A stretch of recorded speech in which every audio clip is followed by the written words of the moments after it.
spite of this negative outlook, would my advice be to stick to our aim to establish a regime of a pan-European peace order, which includes Russia.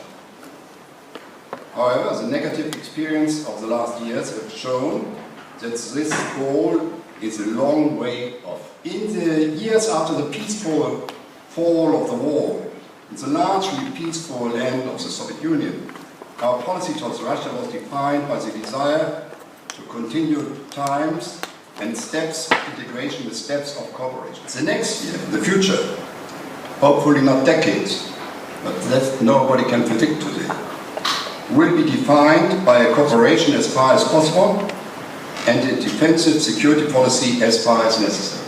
After the largely peaceful collapse of the Soviet Union, pan-European cooperation deepened and accelerated. Russia was included in the Council of Europe and became a member and a partner of the EU and NATO. Trade and cultural exchanges increased, and the network of pan-European relations became denser. The objective of full membership for Russia in the EU and NATO was never realistic. But the West as a whole tried to achieve a closer cooperation, not always enough, full of contradictions. The Grand Coalition even, a couple of 2 years ago, started its policy with the desire to deepen the cooperation with Russia again. Russia's leadership now claims that its foreign policy or reorientation is a reaction to Western and especially American policy. Russia views US policy as the most important source of negative international developments in recent years. Yes, President Bush's war against Iraq violated international law and fostered instability in the Middle East. And many of the refugee elements which we see today have also to do with American policy. Not alone, but also. But neither of those actions of the United States nor mistakes of the EU can justify the annexation of the Crimea or the political, military and financial support for the separatists in the eastern Ukraine. And by the way, while Russia is fixated on the United States is not fixated on Russia. This is an asymmetric relationship. Russia has a problem which I, as a German, understand. Because we have had periods in our history where we had similar reactions. And in a different way, the British and the French, who were former world powers as well. Russia has a problem to accept its identity and political situation as it is today. It doesn't recognize itself. Russia wants, again, to be something which it is not today, but what it was. And this endeavor is combined with the policy to create spheres of influence, and this desire to create spheres of influence creates anxieties in the regions west of Russia. The Helsinki Charter of 1975, a process in a different direction started. It recognized in principle the equal rights of all European nations, whether small or big. Since the 1990s, we had to do with a geostrategic constellation which is different from previous centuries. Most of Russia's western neighbors are now members of the EU or NATO. Britain, France and Germany, like other countries in Europe, formerly the big powers in Europe, will still pursue a bilateral policy towards Russia. Yes, German-Russian relations are important, but their policy and our policy will not be pursued above the heads of smaller European nations. This is not only against our morality, this is against European interests. If we would pursue a different policy, all the old anxieties in smaller nations would come up again. And Germany would again be surrounded by hostile or suspicious countries. Therefore, Russia, when it appeals to a traditional power policy in Germany, and they think this should be our realism, they appeal to something where they have no longer a partner.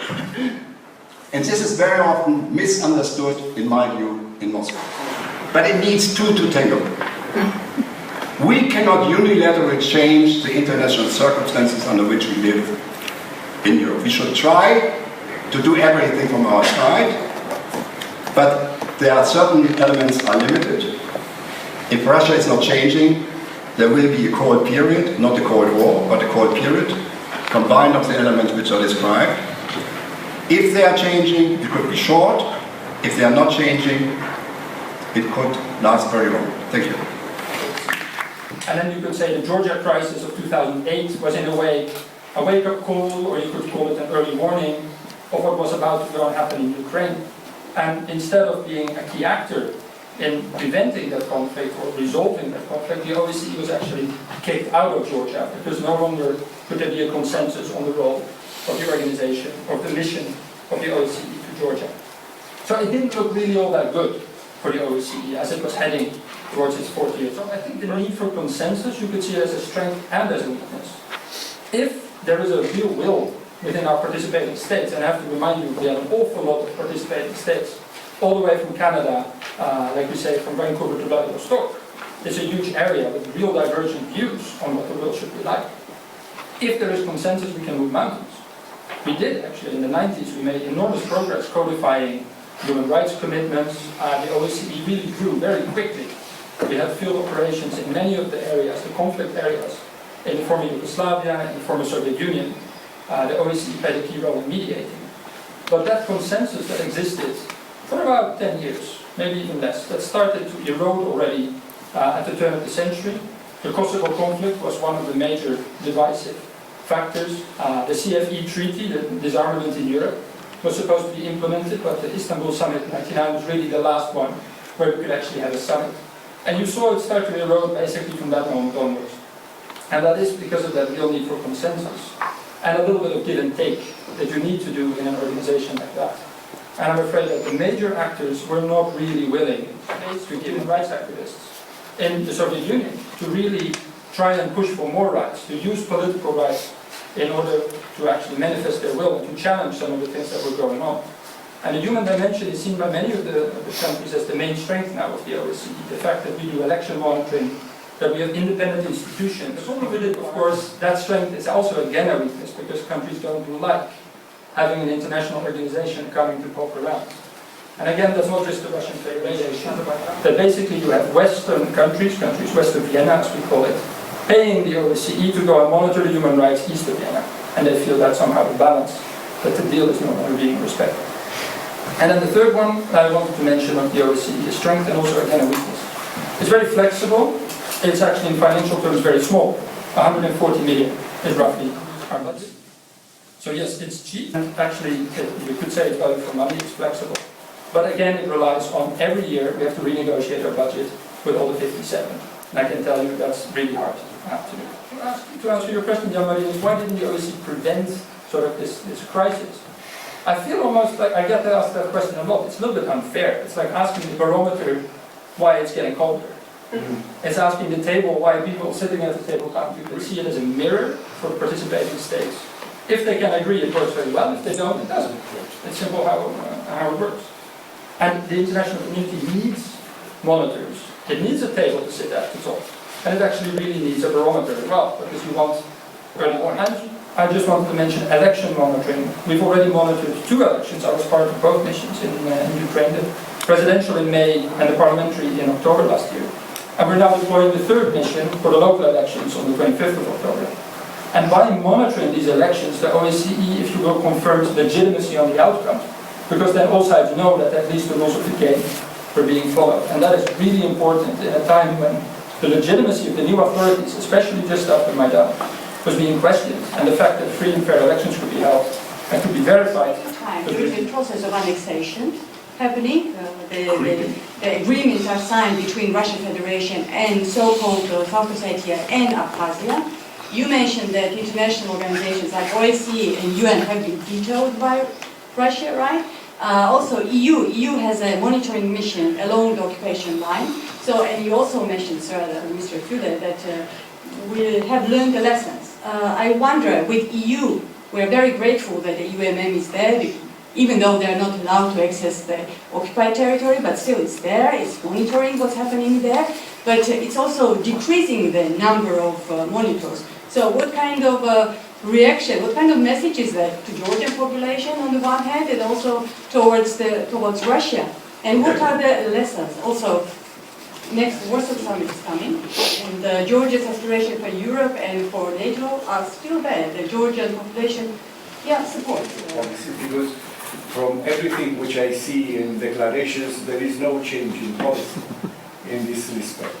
I would rather see this, as a reflection of all these, shall we say, requests, concomitant, simultaneous requests in the case of on the member states and on the EU at the time.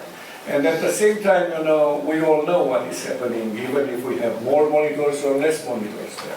The problem would be how do we react to that? And I think that you should concentrate on getting the reaction to what a larger or a smaller number of monitors is confirming, because I assume that you also inform, and I assume that we also inform ourselves in that respect. It's a very difficult question, to really make someone, especially who is a big country like Russia, to really do something against of what they did up until now, recognizing that way, that they were wrong, or recognizing, that they are weaker. So I think, that the only thing which you can do is to somehow set a framework of sanctions like this, and to say, that if you continue to do that, and they prefer to continue, it will hurt you even more. There is no other way to really, and we have a problem with Crimea. We have a problem with Crimea, but we had a problem with the Baltic states for so many years. And the Baltics have had a special reference within the Helsinki Agreement. The Americans wanted that to be very clear to the Russians. And you see, whenever it was possible, that was obtained back. So I really do not see how you can obtain more than we obtained from the Russians. Let's see, for instance, let's read that this shift of emphasis from Ukraine to some other parts of the world as an indirect acceptance of the fact, that the sanctions are working and the continuation is not working. First on the question of the colleague from Georgia, because I was actually sent by the EU as a political advisor to Zubidi in August 2008, so just before EUMM deployed. I think this is a classic case of that there was plenty of early warning and no early action. That was what I still regret up to this day. Most people knew there was something in that summer in the making. No one did anything until it was too late. I will never forget NATO, I think, at that point saying there will be no business as usual with Russia until this is resolved. And I think French sold them a warship a couple months later. Second thing on Georgia case, what it showed, because when I worked for the OSCE, I did have access to Abkhazia. When I worked for the EU, I did. This was one of those cases that the EU was perceived by the de facto authorities in Abkhazia and South Ossetia and by the Russian Federation as not impartial, and they wouldn't let them in. Having an OSCE mission would at least have had some eyes and ears on the ground with what's going on in Gali and Tsimbali and all those difficult places. So the loss of an OSCE mission for me was really a big loss because we lost an impartial actor. And last on Emine's point on Crimea, I think here a helpful principle to remind is that any entity in effective control of a territory, in this case Russian Federation, is obliged to respect all human rights on that territory. If we would start from this point, at least the people living in Crimea would have human rights protection that they, because if that doesn't solve the bigger question of Crimea's status, at least it gives us something to work with, and it's better than us. Now, most of you are probably, I hope, familiar with the film trilogy Back to the Future. I don't know if some of you know it. Anybody knows Back to the Future? Yeah, good. From which this symposium takes its name. The film tells the story of Marty McFly and Emmett Doc Brown, who travel back and forth in time in a converted DeLorean. And in part 1, they start out in 1985 and go back 30 years. And in part 2, they leap ahead 30 years to 2015. And in part 3, they go back 100 years. Now, one of the best scenes in part 1 is when 1955 Doc asks future Marty who is president in 1985. He can't believe it when Marty tells him it's Ronald Reagan. So keep your eye on actors like Matt Damon or even better Mark Wahlberg, who began his career as the teen idol Marky Mark. Here today, we'll go back 40 years instead of 30. 40 years ago, at the signing of the Helsinki Final Act, Dutch Prime Minister Jodenel, like so many others at the time, compared the conference with the Congress of Vienna in 1815. In his speech to the conference he said, and I quote, "In Vienna in 1815, general principles for the relations between states were formulated, but Europe didn't succeed in the end in avoiding war. Will it succeed this time? We have managed to avoid war on the scale feared at the time, and even on the scale of the 19th century Crimean War. But the difference in scale is no comfort to the survivors of recent conflicts in the former Yugoslavia, in Armenia or Azerbaijan, in Chechnya or Georgia, and now in eastern Ukraine or any other conflict zones. Admittedly, in the 40 years since Helsinki, we haven't managed to prevent bloodshed. Yet 15 years after Helsinki, the Berlin Wall had come down and the Soviet satellites were free to choose the path of self-determination and respect for human rights and fundamental freedoms. And in that same year, 1990, the Soviet Union itself began to disintegrate into its constituent parts. Starting with Lithuania, each pursued its own path to self-determination and to its own path specific in terms of respect for human rights and fundamental freedoms. I'd like to stress that the current crisis was not one created by the West, but I'll say a little bit more about that in a minute. After 1989, the new European Union and NATO member states themselves chose to join, and in doing so they were putting the Helsinki principles in fact into practice. Accession to the European Union and NATO energized their economic and political development. They are valuable members of the Euro-Atlantic community. The concerns voiced by Max van der Stoel, my predecessor 40 years ago, about the systematic persecution of dissidents behind the Iron Curtain are in fact a thing of the past. Today the citizens of Central Europe are free to make their own sovereign choices without bowing to the pressure, in this case from Moscow. The question is Helsinki, and with it, Europe's security architecture, lacking something? I'd like to address this question with you by examining current developments in the eastern and southern regions of our continent, in Crimea and Donbass, and in relations between Russia and the Ukraine. I'd say despite major differences of interpretation between East and West, the final act undeniably gave an important impulse to the human rights movement in the Eastern Bloc and provided support for dissidents. Ultimately, it led to the establishment of the OSCE and Pan-European Cooperation on Security. Now, Helsinki 75 has another important legacy. It established that Europe cannot be secure unless we adhere to the rules we agree on. We find ourselves in a very different and very complex situation today. Boundaries, both moral and physical, have been violated.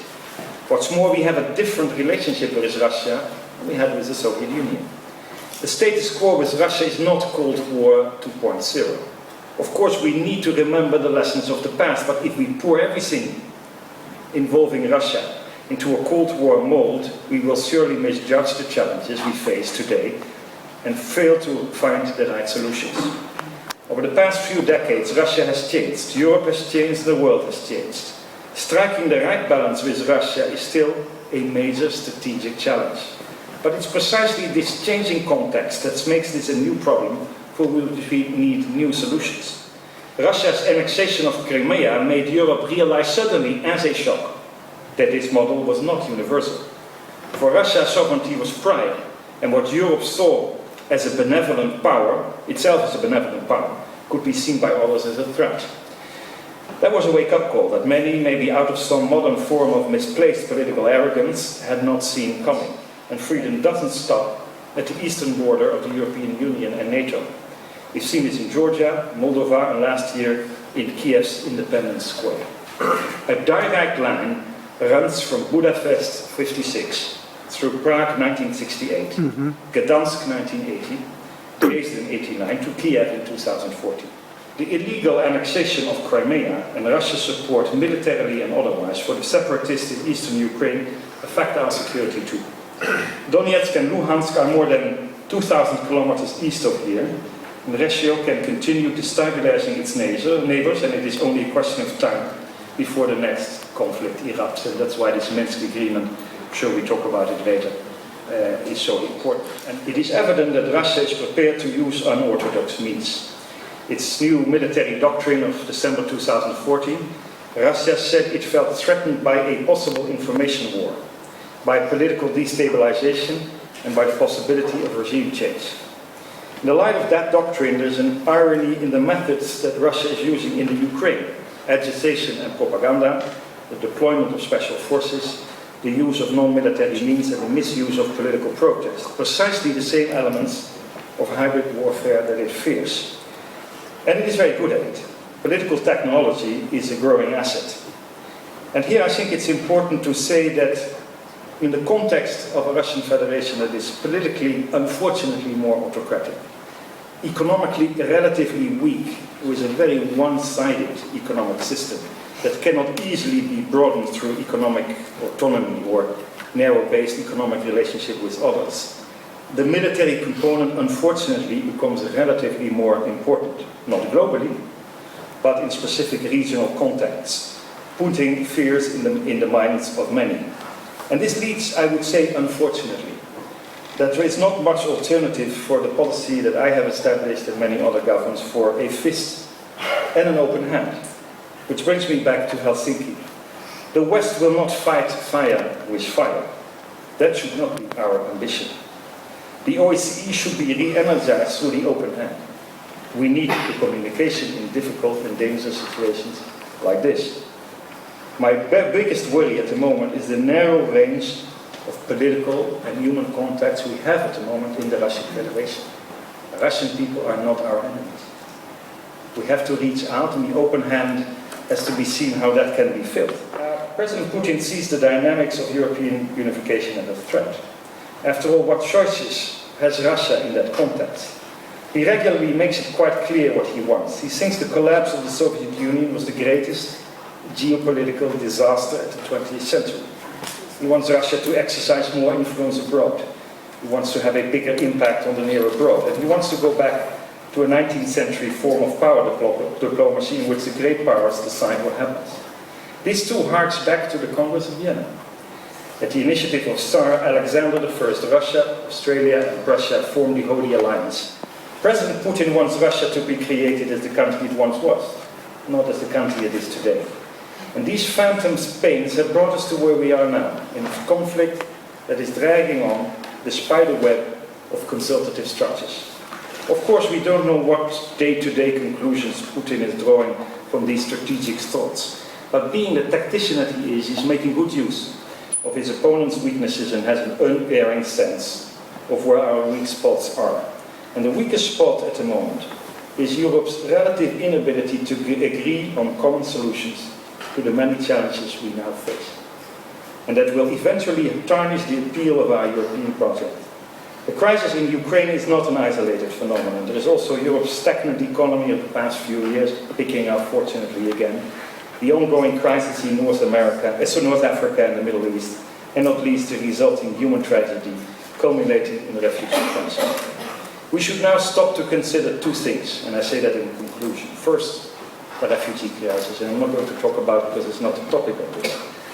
But when problems go so large they can't be managed by individual countries, the European Union has to step in. We see this weekend, the struggle in this unity of Europe.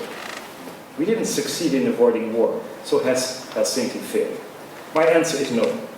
All the principles of Helsinki are still relevant. Its full implementation will contribute to solutions to the territorial and political conflict between Russia and Ukraine. Helsinki's success depends on the willingness of all parties to act in accordance with its principles. And since we cannot reach agreement ideologically at this moment, with the current Russian political elite, we must concentrate on managing the situation, not by taking the moral high ground, but by shouldering our responsibility, instead of words, concrete action, I would say.